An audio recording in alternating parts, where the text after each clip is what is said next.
खुलुमबाय बे समाव बड'लेण्ड इंखं टेलिभिजननि स्टुडिअ'आव आं मिथिका नार्जारि दिनैनि गाहाय रादाबफ्राव दङ। सराइदेउआव आल्फा उदांनि सानै सोद्रोमा आखाइ दैखांदों। जल जीवन मिशन प्रजेक्टनि टेंकियाव गोग्लैनानै साथाम लेबारा गोब्राब जखम। गिख्रंथाव बाइक जाब्रबथायाव सानै सुबुंनि जिउ खहा, सानै गोब्राब जखम। चिरांनि कुसुम दैसायाव हाग्रानि मैदेरनि गाग्लोबनायाव सासे सुबुंनि जिउ खहा आरो सासे जखम। बिजनी नुवापारायाव BPF दोलोनि जयनिं आरो बरायनाय हाबाफारि। क'क्राझार लकसभा बियाबनिफ्राय BPF दोलोनि जानानै बिजाथि गसंगोन बुंदों खाम्फा बरगयारि। बरमायाव मबाइल बायनानै सना मोनदों सासे ग्राहकआ।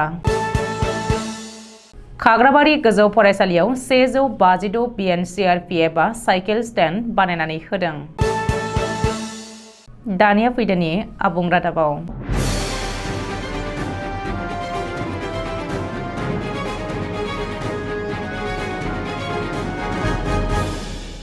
सराइदेउआव उदखारि आफाद आल्फा उदांनि आरोबाव सानै सोद्रोमाया आखाइ दैखांदों। मिथिनो हानाय बायदिब्ला सराइदेउ जिल्लानि सनारियाव परेश बरुवा दैदेननाय उदखारि आफाद आल्फा उदांनि सानै सोद्रोमाया आफादनि केम्पनिफ्राय खारखुमाबोनानै रैखाथि बिफाननि सिगाङाव आखाइ दैखांफैदों। बबेखानि रैखाथि बिफाननो गावखौनो गथायफैनाय सानै टिउरियाखौ आल्फा उदांनि केप्टेन नयन पाटमाउट एबा लाखुमानाय मुं बिकास असम आरो गुबुन सासेखौ दीपक हाथी बरुवा एबा लाखुमानाय मुं देबिया असम होननानै सिनायथिनो हादों। रिपर्ट बायदिब्ला सनारियाव गावखौनो गथायफैनाय आल्फा उदांनि सानै सोद्रोमाया थरनै ग्रेनेड, गंनै 9mm पिस्तल आरो थर 25 गोग्गो गुलिफोरखौ रैखाथि बिफाननो गथायदों। आसामनि जल जीवन मिशन प्रजेक्टआव फिन जाब्रबथाय। जल जीवन मिशन प्रजेक्टनि टेंकियाव आरोबाव साथाम लेबारा गोग्लैदों। गलाघाट जिल्लानि मेरापानियाव दिनैसो जादों बे जाब्रबथाया। मिथिनो हानाय बायदिब्ला मेरापानियाव जल जीवन मिशन प्रजेक्टनि दै टेंकिनि खामानि मावबाय थानाय समावनो साथाम लेबारा गोग्लैदों आरो बे जाब्रबथायाव साथामबो लेबारा गोब्राब जखम जादों होननानै मिथिनो हादों। रिपर्ट बायदिब्ला गोब्राब जखम जानाय बै साथामबो लेबारखौ फाहामथायनि थाखाय गोख्रैयैनो देहा फाहामसालियाव लांनाय जायो। मख'नो गोनांदि जल जीवन मिशन प्रजेक्टनि खामानियाव बेबायदि जाब्रबथाय जानाय जाथाया बेनो गोदान नङा। सम सम बेबायदि जाब्रबथाय जानाय खौरांफोरखौ मोनबोबाय थादों। बेखौबो मख'नो नांगोनदि नगावआव थांनाय सेप्तेम्बर दानाव जल जीवन मिशननि बानायनाय टेंकियाव गोग्लैनानै आमिर हुसेन आरो सैफुद्दिन मुंनि सानै लेबारा जिउ गोमादोंमोन। बेनि सिगां नाव बैसायाव नीतू बरदलै मुंनि सासे लेबारा जिउ गोमादोंमोन। बबेखानि शुक्रबार खालिसो गगामुगाव जल जीवन मिशन बिथांखिनि खामानि सोलिगासिनो थानाय समावनो हरखाब मोब्लिब बोबथाब जानानै सानै लेबारा जिउ गोमादोंमोन होननानैबो मिथिनो हादोंमोन।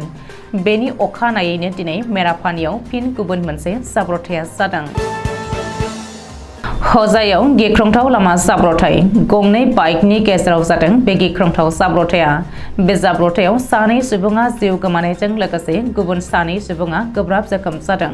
बे जाथायनि बागै मिथिनो हानाय बायदिब्ला जोबोद गोख्रैथिजों फैनाय गंनै बाइकआ आलीनगर गामिनि साखाथियाव मोगा-मोगि सौग्रावलायो। बबेखानि बे जाब्रबथायाव सानै सुबुङा जाथायसालियावनो जिउ गोमानायजों लोगोसे गुबुन सानै सुबुङा गोब्राब जखम जायो आरो जखम जानाय सानैबो सुबुंखौ जायगानि सुबुंफोरनि मददाव बोखांनानै फाहामथायनि थाखाय हजायनि HAMM देहा फाहामसालियाव लांनाय जायो। मिथिनो हानाय बायदिब्ला जाथायसालियावनो जिउ गोमानाय सानै सुबुंखौ बिष्णुपाली राशिद आली आरो हुसेन आहमेद होननानै सिनायथिनो हादों। मख'नो गोनांदि बेनि सिगां सोलिफु दाननिनो जागायजेननायाव गवालपारा जिल्लायाव गंनै बाइकनि मोगा-मोगि सौग्रावलायनायाव सानै लाइमोना जिउ गोमादोंमोन। चिरां जिल्लानि भारत-भुटान ओनसोलनि कुसुम दैसायाव हाग्रानि मैदेरनि उदखार। सान्तिपुर ओनसोलनि कुसुम दैसायाव हाग्रानि मैदेरनि गाग्लोबनायाव सासे सुबुंनि जिउ गोमादों। बेनि अनगायैबो सासे सुबुङा गोब्राब जखम जादों। मिथिनो हानाय बायदिब्ला थांनाय हरनि 12 रिंगायाव मानास हाग्रानिफ्राय आदार नागिरनानै ओंखारबोनाय मैदेर फालोआ चिरां जिल्लानि रुनिकाटा रेन्जनि बेन्दोंआव थानाय सान्तिपुर ओनसोलनि कुसुम दैसा गामियाव हाबफैनानै थागिरि सुबुंफोरनि धोन सम्पति थेर-बेथेर खालामनानै उदखार खालामफैयो। हाग्रानि मैदेरनि बे गाग्लोबनायाव गामिनि सासे थागिरिया जाथायसालियावनो जिउ गोमानायजों लोगोसे गुबुन सासेया गोब्राब जोखोम जायो। बबेखानि हाग्रानि मैदेरनि गाग्लोबनायाव जिउ गोमानाय सुबुंखौ 38 बोसोर बैसोनि पसन नार्जारी आरो जोखोम जानाय सुबुंखौ सैथ' नार्जारी होनानै सिनायथिनो हादों। रिपर्ट बायदिब्ला बे जाथायनि बागै खौरां मोननाय लोगो लोगो हाग्रा बिफाननि मावफारियाफ्रा जाथायसालियाव थांनानै खौरां लाहैयो आरो जायगानि पुलिसनि मददाव बोखांनानै पस्ट मर्टेम आनजाद नायनो थाखाय काजलगावनि JSB सिभिल हस्पिटालाव लांनाय जायो। चिरां जिल्लानि बिजनी नुवापारायाव BPF दोलोनि मोनसे जयनिं आरो फरायनाय हाबाफारि जानानै थाङो। मंगलियान प्राइमारि कमिटि BPF दोलोनि बानजायनायाव शुक्रबारखालि बेलासे 2 रिंगासोआव जालांनाय बे जयनिं आरो फरायनाय हाबाफारियाव गासै 150 सुबुङा BPF दोलोआव आखाइ हमफैदों। BJPनि गागि दैदेनगिरि बेजेन बसुमतारीजों लोगोसे गोबां BJP मावथिफोरा हाबदों BPF दोलोआव। लोगोसेनो बिसोरखौ बरायनानै लादों मंगलियान प्राइमारि BPF दोलोआ। मानो होनोब्ला नुवापारा ओनसोला सिगाङाव एसेम्बलि आरो लकसभा बिसायख'थियाव फारियै सा अभयापुरी आरो बरपेटा समस्तियावसो भट होनो गोनां जायोमोन। डेलिमिटेशननि उनाव बे नुवापारा ओनसोलनि रायजो राजाफ्रा बे खेबाव गिबि खेबनि थाखाय बिजनी LAC आरो क'क्राझार लकसभा समस्तियाव भट होसिगोन। बेनिखायनो मंगलियान प्राइमारि BPF दोलोआ बै ओनसोलनि रायजो राजाखौ बरायनाय हाबाफारिनि गेजेरजों बरायनानै लादों। शुक्रबारनि बे जयनिं आरो बरायनाय हाबाफारियाव BPF दोलोनि लेङाइ आफादगिरि आरो BTCनि बारग' डेपुटि चिफ खाम्फा बरगयारिया गाहाय आलासि महरै नुजाथिदोंमोन। लकसभा बिसायख'थिया सौफैनो सम सौफैनाय लोगो लोगोनो मोनफ्रोम राजखान्थि हान्जाफोरानो गावबा गावनि राजखान्थि दोलोखौ गोख्रों खालामनायनि थांखिजों सान हर थाद'नाय गैयै खामानि मावबाय थानायखौ नुनो मोन्दों।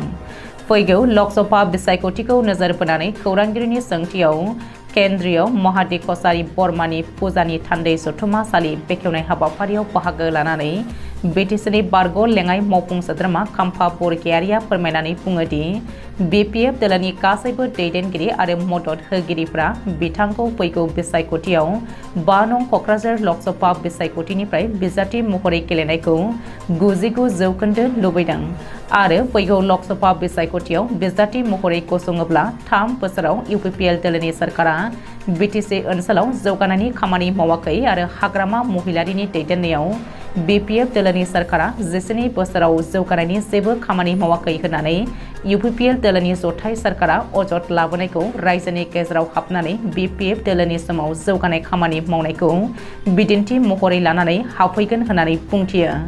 लोगोसेनो बिथाङा प्रमद बर'नि दैदेननाय UPPL सरकारा थांनाय 3 बोसोराव जौगानायनि जेबो खामानि मावनो हायाखै, अदेबानि BPF दोलोआ दैदेननाय सरकारनि समावनो बानायनाय गाज्रि जाहांनाय लामाफोरखौनो फोसाबफिननो हायाखै आरो गोदानै फरायसालि, कलेज आरो गुबुन गुबुन सोलोंसालिफोर BTC ओनसोलाव गायसननो हायाखै होननानै अजद लाबोनानै खौरां बिजोंनि गेजेरजों फोरमायदों।